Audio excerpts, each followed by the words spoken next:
Three, two. All right, it's time to talk with our featured guest, Dr. Francisco Nieves. Francisco, how's it going?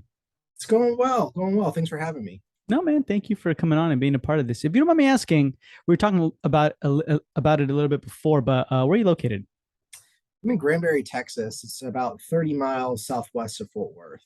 It's a nice little retirement lake town here in Texas. Why did you pick there?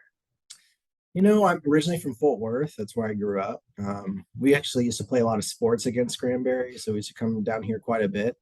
And when I practiced in the Fort Worth area, I had quite a few referring doctors from Granbury and the surrounding towns. And, a lot of patients would drive an hour and a half, 45 minutes, sometimes 2 hours to come see us in Fort Worth. And then I realized, there's not really a full time endodontist down there. I should probably explore and see why. And I spoke to a few other people, and they didn't think there was a population that could support a full time endodontist. And so I didn't listen, and I opened up here. Like I didn't listen. Yeah. What sports did you play? I swam. So I actually swam my whole life. I swam in college. I swam for the national team in Puerto Rico. So it was a good career. That was never a thing where you're like, I'm gonna do this forever. No, Like I'm full time. I'm gonna make this happen. no, I was not Michael Phelps. So there's very, very few professional swimmers, and I wasn't that good. I just paid for college, so it worked out. Also it was like did you get like what's it called? A scholarship? Yeah, scholarship. There you go. I did. Yeah, yeah, yeah. I went to a small school near Buffalo, New York. Oh wow. Okay. That's awesome, man. So tell us a little bit about your past, your present. How did you get to where you are today? Yeah, so I went to St. Bonaventure University near Buffalo, New York, a small Catholic school in the hills in Western New York. Loved it, had a great time there, and super lucky. We had brand new science facilities. But I knew early on, back when I was in high school, I wanted to be a dentist. I shadowed an orthodontist that swam. He was a Masters world champion. His name Steve Wood. He was just an incredible swimmer. Swam Mhm. at Auburn, and he just one winter break asked what I was doing. I was like 16 or 17 years old, and he said, "Hey, come shadow my office so you can figure out what you want to do when you grow up." So I did, and I love the fact that he, was a small business owner. He was out in Weatherford, a small town. Had great relationships with the referring doctors. His dad was a dentist. He was very passionate about it. So I just kind of looked up to him. And from a very early age, I realized that I wanted to be a dentist. So I went to St. Bonaventure and then went to Houston to dental school. And there, the endo program is pretty impressive. All pre-docs have to use a microscope for endo. They have a massive clinic with a ton of global microscopes. So I thought that was really cool. Um, and then they actually, there's a lot of endo programs that they don't take students straight out of dental school. You either have to do a GPR or work for a while. So Houston was one of those. They didn't take any students straight out of school. So or at the time they didn't. So I went to Rutgers in New Jersey. I got to know the program director there and had an amazing experience. It's a great program, and it was a brand new clinic. They had awesome microscopes, cone beams. In New Jersey, Medicaid covers everything. So they cover retreatments and root canals, apicos, cone beams. So we got, a ton of patients because our treatment was covered. So I got a lot of good experience there. When I graduated, I worked in Fort Worth for a few years. And then from the first practice, I kind of split off, and I wanted to kind of explore other areas, other parts of the Metroplex. So I worked by the airport part-time, and then I actually worked in Granbury part-time. I shared space with a periodontist a couple days a week. And then I grew the referral base enough to where I could open part-time Nice. And that's where or you are right open now. full-time. Sorry, full-time. Yeah, yeah, yeah. And that's where you're at right now, pretty much, right? Yeah, How long have you had this practice for? March. Oh man, okay. So it's been brand new. Yeah, Okay, okay, yeah. man. That's good stuff. Okay, we'll dive into that right now. But you went to Houston to dental school, right? Mhm. Is that because you got your scholarship there? No, so originally I was in a program with the University of Buffalo, and then my grades and my DAT scores were good enough to where I just felt confident I could apply to Texas. It's less Mhm. expensive, by a lot. And so I chose there. There are three great schools in Texas. It's just Houston happened to have the newest building, and it was nice and shiny, so I went there and had a Yeah. lot of good vibes in my interviews and decided to go there.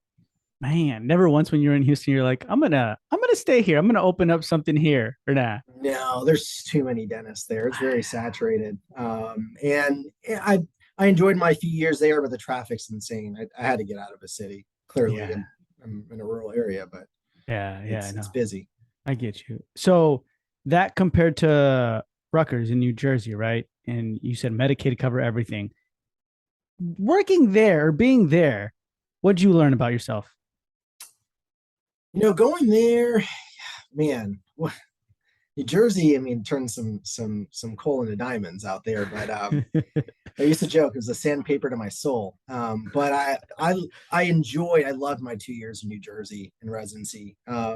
Obviously, because Medicaid covers so much, the reimbursement's not very high, so there's not a ton of dentists who take it. So I mean, we were providing a great service to that community, but I guess the main thing I learned while I was at Rutgers was to stay humble. I mean, Hmm. honestly, just take everything on the chin and grow from it because there's just so many growing pains. You really just don't know what you don't know. And even in private practice, when I graduated, there were so many things I learned in the first 2 years um, that I can't believe now I didn't know. So really, just being open minded and just taking on the chin whenever you screw up, or a resident of yours has a mistake, and you didn't even know that, just being humble and learning from that, not judging someone else. And I think I carry that today when I talk to other dentists, and they learn something from me that I just assumed everyone knew because endo is such in their little bubble. To be humble and just understand everyone has a different journey to learning dentistry. I mean, it's a practice of dentistry. We don't know everything. And I'm humbled every single day. So Yeah. That's good, man. I like that. I like that a lot to remain humble. Never once were you like, might just do general now. I don't feel like doing endo or anything like that. Or I hated removables so much in dental school that I could never. I can't do it. I can't. Like I have patients like, oh, can you adjust my partial? I'm here. I'm like, I don't have that burr. Sorry. yeah. Um, so yeah, I was traumatized by some very very flat arches when I was in dental school. That I was like, man, if I could just do one tooth at a time, that'd be amazing. And so And you do that. yeah, Endo. Got you, man. Okay. This whole time when you were moving from Houston to Rutgers, then Fort Worth to now Granbury, were you married? Did you have kids? yeah. So I married my college sweetheart. So we got married right after dental school, in between dental school and residency. I'm sorry, we got engaged right before dental school and residency. I got married right after residency before private practice. So Okay. Some people yeah, kind of say like, "Hey, man, figure out what you're gonna do and then start doing it." And then some people are like, "Nah, man, love, like, do it." You know what I mean? yeah. Which, No, I mean she's from New York. She's from Rochester, New York, from upstate. And so when she finished her grad program, she moved down with me in Houston, and uh, we got we got engaged a couple years later after living together in Houston. She's a teacher, so she was my sugar mama. So while I was a broke student, she was the teacher, kind of supporting us, and she taught in New Jersey, in Newark, just down the street from residency. She saw some stuff for sure. yeah, And yeah, then when I started working, we had kids. So she's not teaching now.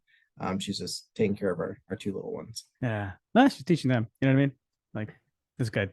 So awesome, man. So then from that point on, you worked in Fort Worth, you said, for a few years. As an associate, or what were you doing there? I was an associate. Mm-hmm. Okay. What'd you learn from there? What were some things you learned from there where you're like, I want to take this to my own practice, and some things you're like, I never ever want to do this, what you're doing to me?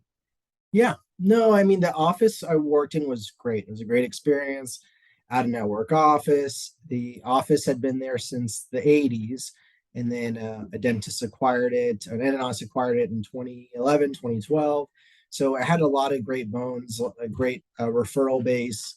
One of the assistants there had been there since, I want to say, the 90s or something. She was, kind of like the mother hen of the practice. So it had a lot of great systems to learn from. Obviously, as an associate, there's always things like, oh, what if we did this? We implemented this dental software or whatever, and then you get Hmm. in private practice and you see why, maybe an owner wouldn't want to do that. But no, it was a great opportunity to work and learn. There wasn't really opportunity to own or be a partner there, which is why, ultimately that's what I wanted to do. But I mean, it was a great office to leapfrog from. Um, Yeah, I've really learned systems. We started implementing some great technology there. I use a GenWave procedure every single day in my own office, and I learned that being in my first office in Fort Worth. So yeah. that's good, man. That's awesome. So you learned some really, really great systems when it came to, I guess, like owning a business, right? Because you said there was no partnership there. Have you always wanted to own a business, or when did that kind of strike?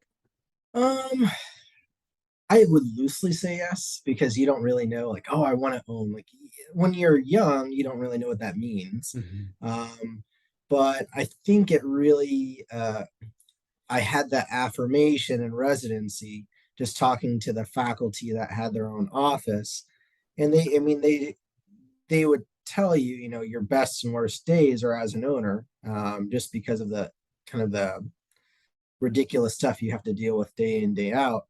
But I mean, to have that, equity put in, over a lifetime is very rewarding. Um, and I mean, there's several obvious benefits to owning a practice, but there's a level of mental capacity one needs to have to handle some of those struggles because there's some rough days. I'm not gonna lie. Yeah. But hearing that from other people before I opened helped me as an early owner, knowing that okay, other people go through this. Other people have, working interviews where no one shows up, or you hire someone and they just disappear and ghost on you, and you have a full schedule and you have no staff. There's just kind of crazy things that happen that you just have to roll with. Yeah, yeah, man. What were one or a couple of things where you would hear it before you open the practice, and then you open and you're like, oh my gosh, this is what they were talking about. I'm feeling this right Exactly. now. What were some of those things? One of those things where I've never experienced this, but like stuff like embezzlement. Like I've talked to several dentists, like, yeah, I mean, I hired this person, super trustworthy, or they went to my church, and all of a sudden I'm noticing on my EHR I have this collections, but my bank account I don't have these collections. And sure enough, any cash patient they were keeping it, or their checks where they're writing it to themselves. Like crazy, that's never happened to me, but stuff like that I've heard that from so many dentists, at least half a dozen I've heard that from. Stuff, staff just kind of dipping out and you never hear from them ever again. I've had two working interviews where I had them come in, they seemed fine, and I never heard from them again. I couldn't even get their address or anything to write them a check for showing up that day. Didn't even Really? can't even see them.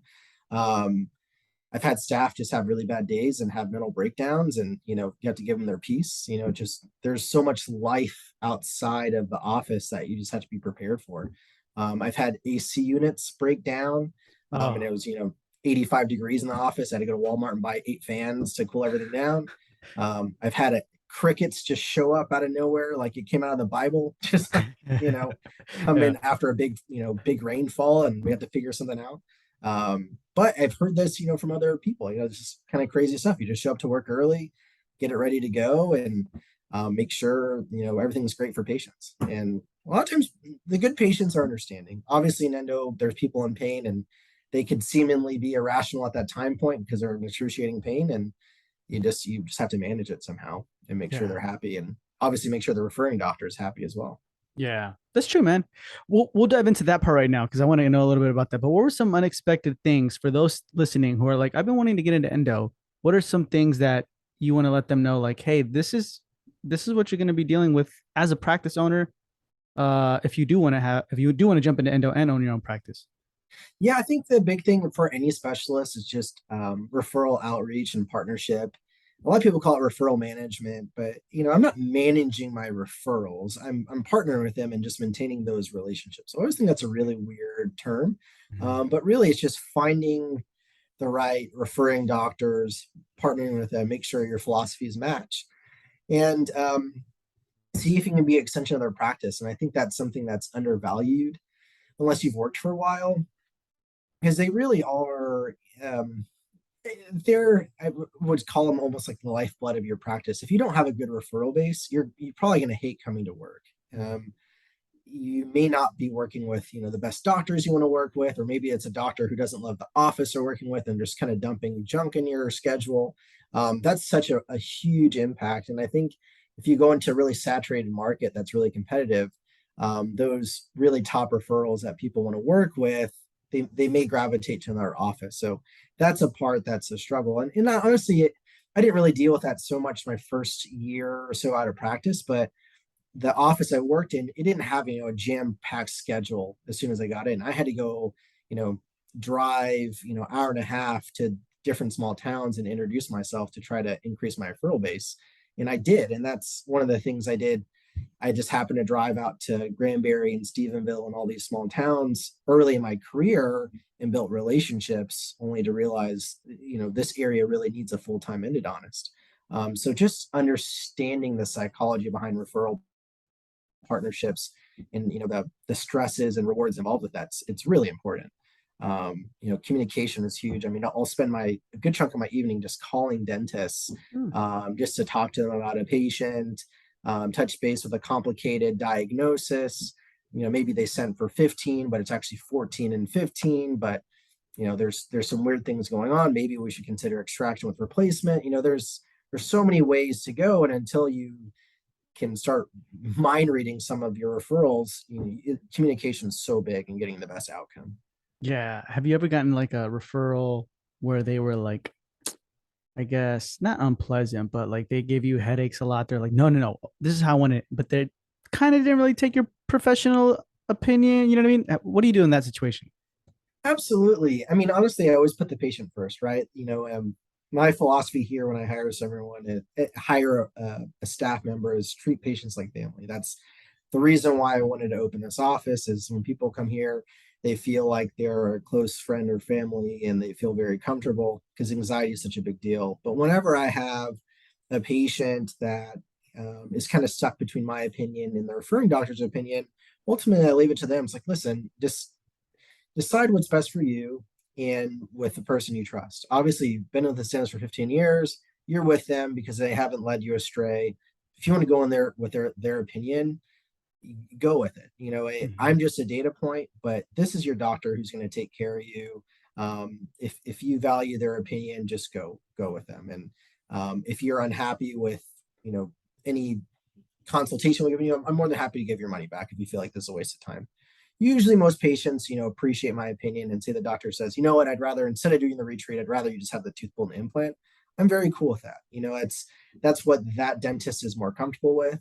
And generally speaking, most patients would be more trustworthy with their general dentist if they have a good relationship with them. Yeah, sometimes you get an angry patient who's mad at their general dentist for X, Y, and Z, and there's nothing you can do about that.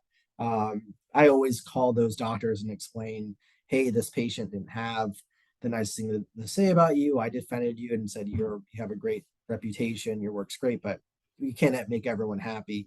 And then, Mhm. we try to talk about that. But ultimately, in my experience, the patients are generally going to trust their general dentist. So you got to defer to them. Yeah. How do you build up these referrals, man? Like, assuming like you're on a clean slate right now, you're just building up. Do you walk in, drop off gift baskets, or what are you doing? Well, I mean, I do a lot of the marketing myself, and a lot of offices usually will hire a front desk or a staff member to go and regularly meet up with doctors. But I like to meet the front desk myself. I might bring my front desk with me to meet the other front desks, especially if there's a new hire front desk. Um, but I'll, pretty regularly I'll bring breakfast burritos or lunch or snacks. I made coffee mugs with my logo, so everyone have a nice coffee mug. But every doctor gets my cell phone. I make sure they have it. And even if it's a doctor who refers, once a month or once in a blue moon, I'd rather them, because I don't work with them often, call me and let me know what's going on. I mean, I'm assuming they usually work with someone else, but for whatever reason, they're working with me. Um, So I just want to make sure we're on the same page because I'm just not familiar with how they typically would treatment plan. So that's always my preference. But I think the big thing is just I actually had a good referring have a good referring doctor who one dentist used to give them like Texas Rangers tickets and buy Kinder Scott earrings for all their staff. But Yeah. he just didn't like working with the office. He was like, dude, he could send me tickets every single week and it wouldn't really matter because ultimately I care about my patients. And it was like, I can afford to buy my own baseball tickets, Yeah. but I really, if my patients aren't having a great experience, I'm not going to send them there anymore. Right. So ultimately, I was like, yeah, I can send them goodies and show them that I appreciate the business, but ultimately, um, it's really about the relationship and make sure that patient is have taken care of. Yeah. If you don't mind me asking, Francisco, how many, I guess, like practices refer to you? That's a great question. Being in like a smaller area, I think the last time I checked, we have like 40 or 50 dentists Mm. that we work with. And granted, not every single day. I mean, and there's like, some practices with 3 or 4 dentists. So that's where like the 40 to 50 comes from. But when I was in Fort Worth, we had over a list of over 100, 115. Granted, some of these people get referred twice a year, but they're Yeah. still kind of in a Rolodex. So, there's just a grand, when you're in a bigger city, your Rolodex is so much bigger. I mean, I was talking to in Austin, Dallas, they had over 200 in the Rolodex because there's just so many people that would work with you. Granted, maybe 20 to 30 when you have that many are really responsible for the majority of your collections. Mhm. Um, but being in a smaller town, it's really active, like 30 to 40, and then some fringe referrals every now and then. Man, okay. So you have, I mean, that's a lot. Like, you know what I mean? Just thinking You would alone, like, think, but like only I would say 10 of those are like 50% of your collections, right? Like you have all, it's almost like patients when you look at all your patients and how many contribute to your total collections. Not all of your 2000 are equally contributing to your annual collections. There's only a small percentage that actually require procedures, so yeah.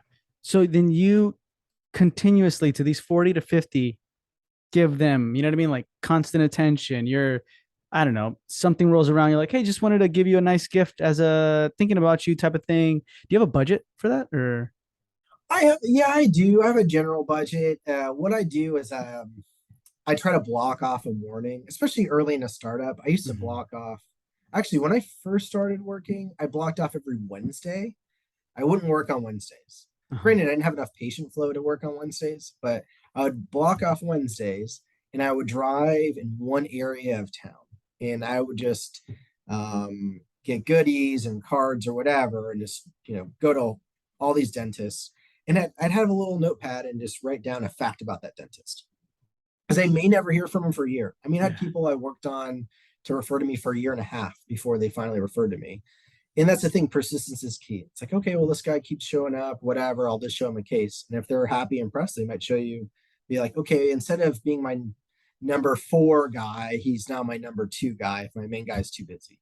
And then Mhm. say the main guy retires or moves or has a staff, hires an associate that they don't like or whatever, you now become their main guy. Yeah. And I fortunately, that happened to me when I was in Fort Worth for several doctors. And after a year and change, it you get a lot busier. And I think persistence is just key, and just letting people know you're here, you're going to take good care of their patients if they need it, and if they value that relationship, they'll refer to you.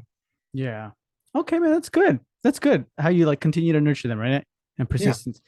Now rewind it a little bit. We were talking about mental breakdowns that your employees have and like the ghosting, right? When it came to the ghosting, do you ever like kind of reevaluate and be like, okay, where did I go wrong? What happened here? Where can we fix it? Do you ever do that or no? Oh my gosh, there's no more self-conscious moment where like a system doesn't show up. You're like, man, what did I do? I smell bad. Did I treat him bad? Like you start rewinding every conversation you've ever had. Like, man, I guess they did cone cut that X-ray, and I could have been nicer about it. Like you just start Yeah. micro analyzing ridiculous stuff, and it just there's so many things outside of your control. You forget, you're just a job, right? Like, and they could be great, but ultimately there's so many things in life that happen after 5 o'clock that are outside of your control. And a lot of assistants, they're young, right? They have a whole life ahead of them, and maybe they want a career change or they just don't see upside in the job. I'll probably never get that answer, but honestly, it's not my in my opinion, I care more about their happy or safe or figure out and become happy. I would hate to have an employee that hates coming here every day. Oh, yeah. Um, it's kind of like that idea. I don't know. I've been reading lately about like silent quitting, where it's like you want to quit and you kind of like just mentally just check out and you just kind of go through the motions. Mhm. Um, yeah, it's something. It's kind of been in the media lately. Just this idea of like silent quitting, Hmm. and I've seen that happen. And until you really experience it, you just know like they're not happy. Maybe they were awesome to work with, but now they're kind of getting a little sloppier, or they're a little not as polite to patients. And at that point, you're like, okay, this what's going on here? And something at life, or they're just not happy with being an assistant, and it's fine. That's silent quitting right there, where it's like you're still there physically, but you're just like, I don't even care anymore. Like that type of. Exactly. Yeah, just kind of like mentally phasing out. And they're like trying. They're in between. Like I don't know what I want to do next, but I don't want to do this, but I got rent to pay. Like Yeah. I've seen that my whole life. My whole life. My since I've graduated, Yeah. and I've seen that in sports. I don't know if you played sports at James all. Harden. Yeah. Yeah. Don't even get me started. But like you see Yeah. that with athletes where there's like they're not happy anymore, but they're getting Yeah. paid, and there's like, listen, if I, just play enough, I just show up and score 20, I'm good. Yeah. So Yeah, I totally see that. I didn't know that was a thing. Silent quitting. Huh. That's interesting, man. That's really, really good to know. So then the ghosting, let me ask you real quick. Were you able to fill those positions up or no? The ones you were looking for? yeah, I mean, I think I've pushed more towards cross training at that point. So, Okay. if a front desk, you know, were to quit, I could have an assistant kind of fill in that role very quickly. I think when you have more redundancies in place, it helps. The only problem is no one's you're not going to really have a. It's rare to find a jack of all trades at the same time. So it's just at time, and when I first opened up, I just wanted to fill my staff spots. Like, oh, they seem great. They have a great resume. They have great recommendations. I'm going to hire them. And then they just realize they're not a good fit. There's definitely a personality component beyond the resume. And so now, right now I have a job on Indeed looking for an assistant, but I'm going to leave it on there until I find the right one. I'm just going to, someone that has a great resume that swings by and have a great working interview, then I'll hire them. But I'm not just going to hire anyone at this point in time. I think the vibe and the environment is so important in a small endo office. I have a small staff, and most endo offices do have a small staff. That one bad personality can really really make it a miserable experience, and I learned that very quickly. Yeah. Yeah, that's true.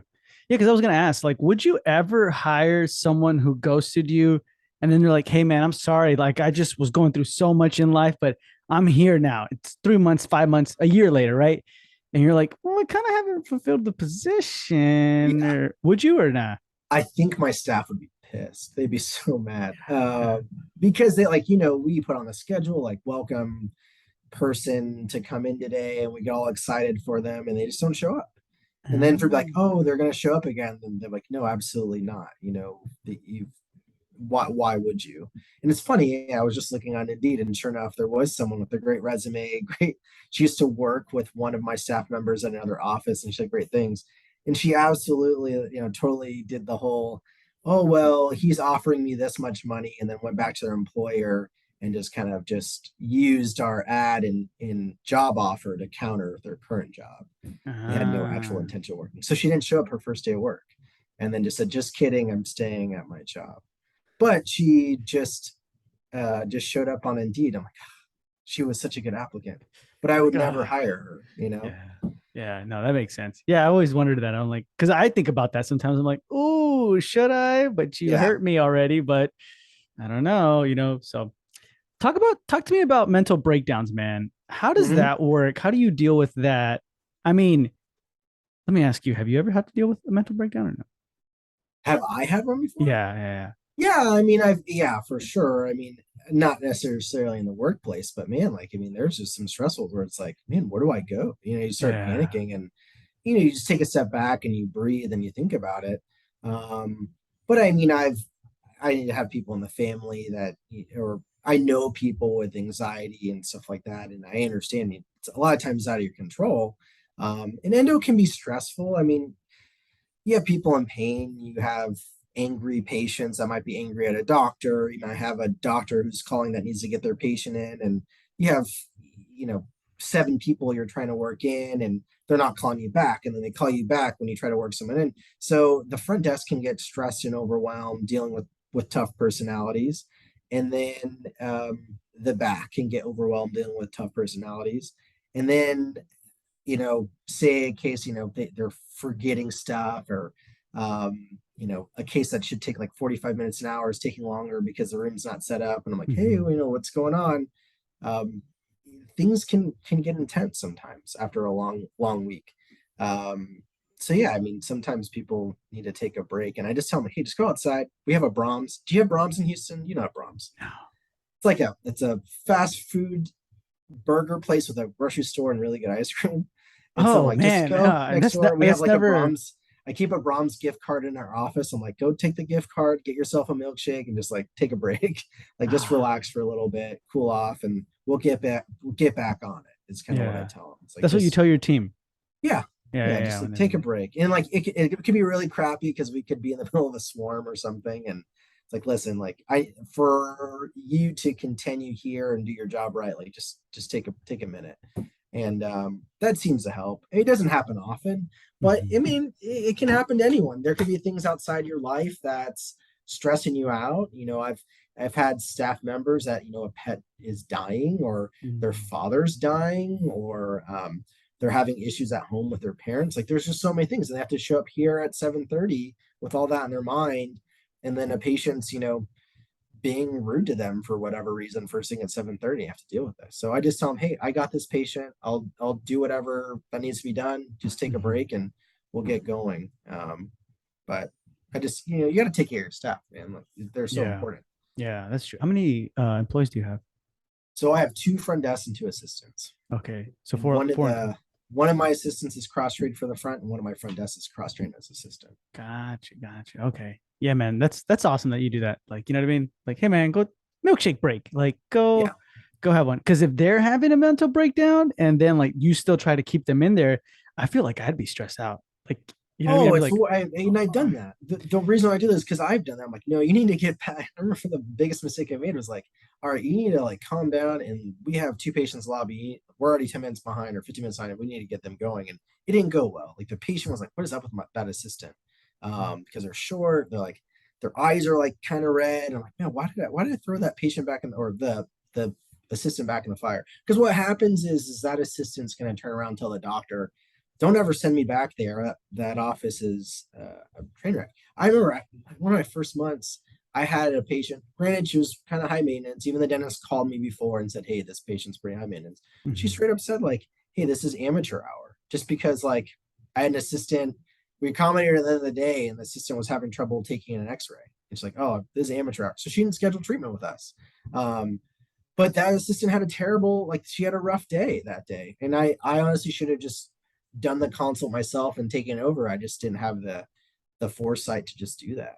So now Yeah, if things aren't looking good, or there's just some tense, like I said, this occurs like once every few months, but yeah. it's something you don't forget.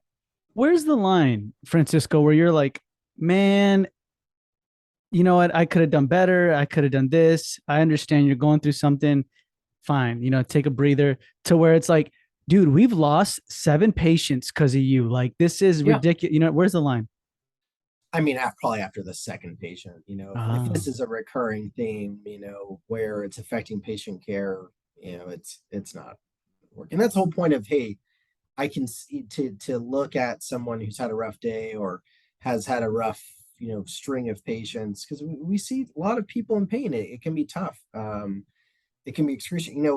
The our average age is like 7 or no 69. is our Hmm. average age population here. They're pretty elderly.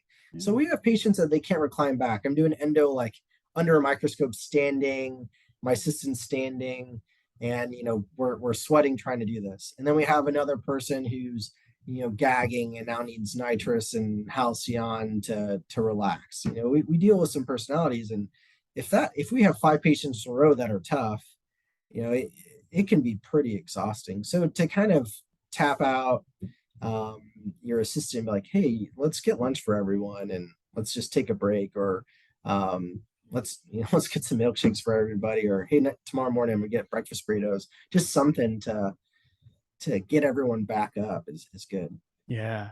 It kind of goes, man. It goes with your personality, I would say. What Yeah, the type of work and patience you have. Because you're telling me like you got to be humble in this game, right? absolutely. And if you're like, no, I'm the best, I don't think you'd be able to, you know what I mean? Be in this. No, I mean you'll get humbled one way or another, or you'll just be blind to the realities of what's going on. Because like, you'll have good days and bad days. I mean, you have way more good days and bad days, and at least in endo. Today was Mhm. a good day. I'll say, today I had a nice day, not because I saw patients, but my patients were great, and I liked my cases, and my staff for the most part was happy. Today's a good day. Um, but I mean, there'll be days where, a case didn't come out the way you wanted and you want to bring them back to make the case nice. Or, you had a hot tooth that was a pain to get under control and your patient felt pain at the beginning of the procedure. That's not fun. I don't want my patients to feel any pain. So those Mhm. are the best situations, but you just have to understand it's okay and things are going to be fine. That's good, man. Have you ever had to so far? Because you opened, you said in March, right? Mhm.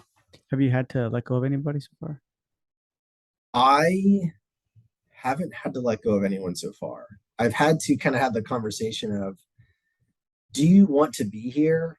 And if you don't, you should probably leave. And then they were just like, you know what? I want to do something else. Like I had an assistant, he decided to work in a factory. He wanted to work nights. He didn't like waking up early. So he was like, yeah, I don't like waking up this early. I want to work later in the day. So I found a job. He was moving anyways. I Yeah. want to work in a factory. So I'm like, all right, man, well, you can go. You can go work in a You're factory. You can do like, whatever you okay, want. man. The world's your oyster. So he Yeah. left. So I didn't have to let him go. But you just kind of just have to feel him out. Like, hey, I just know. And he was a great assistant. It just he was showing up late and was just super tired and groggy. And then once he got his energy going, he was fine. But it affects the whole team if everyone's not Mhm. ripping and roaring in the morning. So that's why I pulled him aside. I'm like, hey, what's going on in life right now? Yeah. Yeah. No, yeah, for real. Like, especially in the morning, like that sets the tone. You know what I mean? And Yeah, yeah. if he's like, So oh, like, yeah, no, I get you. How do you, or have you lost any referrals or no? have I Like, as far as lost? people who sent you the practices, has any of them like said, hey, we're not going to send you anymore? I don't. If no, honestly, I'm like going. I don't think I've lost anybody, thank goodness. But I've just opened, so Yeah. I like. Yeah, I haven't lost anyone. I've only gained referrals Yeah. over time. Yeah. Well, that's good. That's Yeah. good. Yeah. I think what tends to happen is you don't completely lose a referral, you'll lose the volume of uh, of the referrals because you'll have patients that you've seen before, you've treatment planned, but I haven't absolutely like can don't ever refer to this office ever again. Hmm. I'm sure I will at some point in time, but just not in this first 6 months of being open. Gotcha. Gotcha. Yeah. Actually, that what you said makes a lot more sense. Like, you're not going to completely lose a referral unless they're like super angry with you and then like, you Mhm. lost me. Right. But other than that, they're just like, they'll probably tell their team, hey, maybe right now, let's not send them anything. You know what I mean? Actually, I Kind of take it thing. back. I did lose a referral. I think about it because it's been so long. There was a like a denture office, Uh-huh. but they had the pre those like denture offices, like the chains, and they sometimes they have a rotation of dentists. So there was 2 dentists there that referred quite a bit, and then I think they like changed their staffing, so I don't think they refer out any endo anymore. I think they just like go somewhere else if you don't want to have this denture kind of thing, because Yeah. they were previously doing crowns and restorative, so they were actually a pretty good referral base. I kind of forgot about them, but But Huh. yeah, I did when I had contacted, I was like, yeah, we're just doing dentures now. Oh, So gotcha, gotcha, they gotcha. kind of changed Yeah, yeah. their Whole model. practice. Gotcha. All right, man. So diving into your business real quick, you acquisition or was it a startup or Startup. startup? So how much was your build out? Yeah, so this was an existing dental office. There's a general dentist here. So this office space is 1540 square feet. It's four ops. And so it's small. The ops are like 9.5 by 10 or 9.5 by 9.5. And the plumbing kind of need to be redone. It needed kind of some new walls, new paint, new floors. Um, some of the nitrous stuff needed to be fixed up. It had no IT, so I had to do all the new IT. So I had budgeted 150,000 to renovate the space. I had three different contractors come through. I had MedTech, Denko, which used to own MedTech, and they sold it and opened their own company. They're both, I think, based out of Dallas, MedTech and Denko. Hmm. I was impressed with both of them. And then another company, it's a smaller company out of McKinney in Dallas called Green Road Construction. Johnny Shepperson. He actually used to work kind of with Excite Realty for a little bit and Okay. then Okay. started his own thing. He came in kind of with the lowest bid and best vision, in my opinion, out of the three. Mhm. And so I think he budgeted for just his part, so not the IT and stuff like that, or medical gas, for like 110,000 was his budget. And I think when he finished, it was like 97,000. So he was 13 grand under budget, Oh, nice. which is great. I love that Yeah. he was honest about it. And he did a great job. I get a lot of compliments about the office. And IT, I had to wire the whole office because they didn't have any internet. Really? So yeah, they didn't actually have internet in the office. And that probably was, I think, 10 grand, 12 grand, to He get that did your all. IT or who did your IT? I use a local company. Okay. Yeah, Action Computers here in Granbury. They're fantastic. Um, yeah, the owner, I mean, it's a husband and wife that Mhm. runs it, and they have some IT guys under them. They're amazing. They did a beautiful job. And then I had a med gas group in Fort Worth. I think it's like North Texas Med Gas or something like that. They came and fixed up some of the plumbing I needed for the nitrous. Gotcha, man. Awesome. Okay. So then it was like about roughly almost 100,000, right? Yeah, I was so like with that, I would say it was probably like 115, 120. Okay, 115 and 120. Yeah, Who'd you go to with to for renovate the your office. okay, Yeah. who'd you go with for your loan? So I went with a small bank here in Fort Worth, Trinity Bank, and Oh. they're incredible.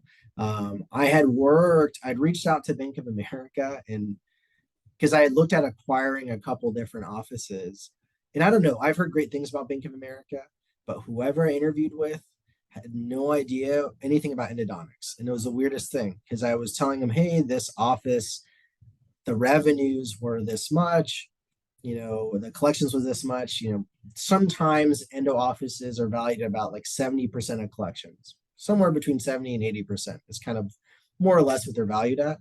So I told them the number, and the Bank of America guy was just stuck on, well, what about the patient charts? It's like, what are you talking about? It's like, well, the patient charts, like, are you just going to buy the patient charts? I'm like, I don't care about the patient charts. They already had root canals on them. Like, they may come back, hopefully not, because that means I'm fixing a problem. Like, I'm buying goodwill of the referrals. That's what matters.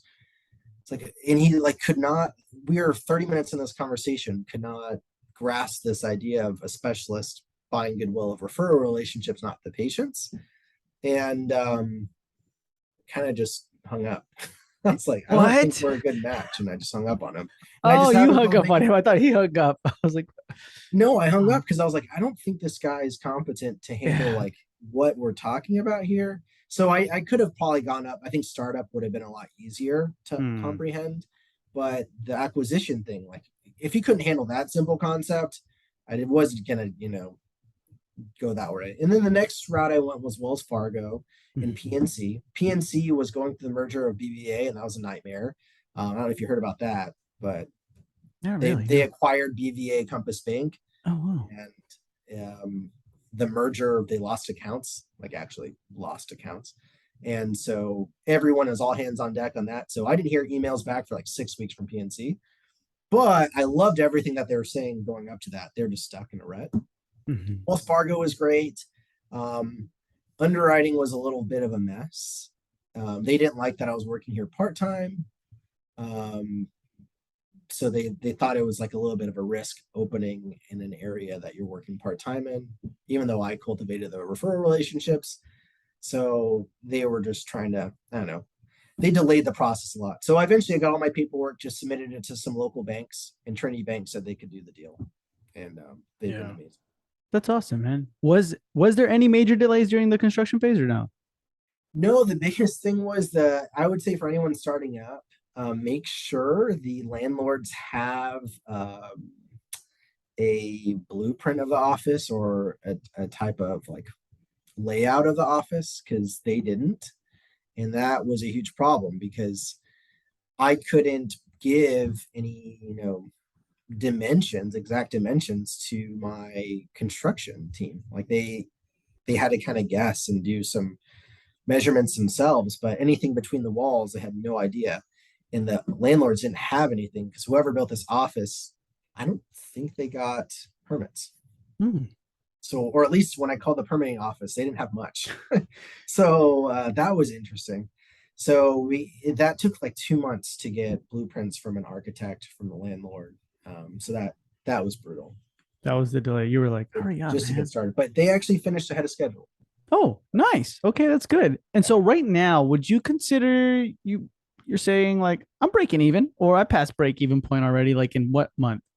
Yeah, I passed break even by month 3. So what I decided to do, so Wells Fargo, based on everything that I had told them and what I needed, they wanted me to take like a 500, $500,000 loan. And I told them, I don't think I need that much. And they said, well, you're going to need working capital. And when I presented everything to Trinity Bank, they said, you don't need that much. But instead of giving you working capital because you have decent savings, how about we give you a $100,000 line of credit? And if you need to dip into that line of credit, you have it at your disposal. But we think you have the savings that if you just stay lean personally for the first 3 months, you just dip into your savings to do whatever you need to do. Um, and and they're right. And they're absolutely right. I Hmm. just didn't really pay myself for the first couple months. And then month 3, I could pay myself. And then month 4, I could pay myself more because I was just paying as much cash into to things as possible. So Gotcha, gotcha. Okay, man, that's really good. That's really, really nice. And then from this point on, what systems did you like upgrade or anything like that? so what I started with, I furnished 2 ops, and so I have Belmont chairs. I got Belmont cabinets. Um, I worked really closely with Benco for that. They actually got me like floor room models. So that was the biggest thing is everything's delayed. Hmm. So I had 2 ops that weren't ready to go, but very quickly I needed that a third op. And there's a local rep in Fort Worth, Reliable Dental, and he told me, "Hey, there's this dental office. They have chairs that are maybe 8 years old that they're also Belmonts. They're wanting to sell them for pretty cheap. Do you want to buy it?" And I was like, so I bought them both, and that was my big upgrade, probably like month 3 that I got there. But I kind of came in with a pretty high tech office. I have a CareStream 8200. It's a really nice cone beam. Hmm. I have the GentleWave system. It's it's completely changed how I practice endodontics. I have a big screen TV in each op so patients can see their cone beam. And then I just have a nice kind of digital office. Nice, man. Okay. What were some things where you're like, hey, I was worried about this before I'm open, and you would even like maybe post about it or anything like that or look for comment, and then now you're like, yeah, that really didn't matter that much compared to what matters now. You're like, oh, this is what I should have done. It's a really good question. I would say the biggest thing I was worried about. Hmm. It's a real question. I mean, I think being working for a while, I kind of knew what the pitfalls were going to be. I don't know what I kind of overstressed about. Actually, I do know. So the biggest thing I was overstressed about was capacity early on.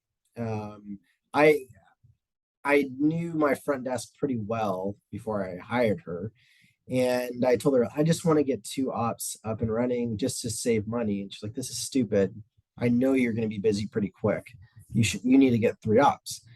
And I was so concerned about, getting busy again in that town, um, that I would just have a couple slow months, and it was a non-issue.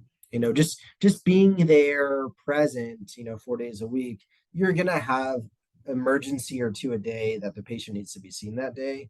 That you're gonna be fine. And the doctors are gonna appreciate that you're able to get someone in pain the same day or out of pain the same day. And in a small town, that means a lot. Otherwise, I have to drive another hour to another town to get a root canal done. So when a patient can just drive 15 minutes, it's a big deal. Gotcha. So Okay. That's good, man. Leads to my next one of the final questions I want to ask you is throughout this time, I guess from the moment you decided, hey, I want to own a practice to like right now, today, right? Which is today was a good day, right? In your eyes.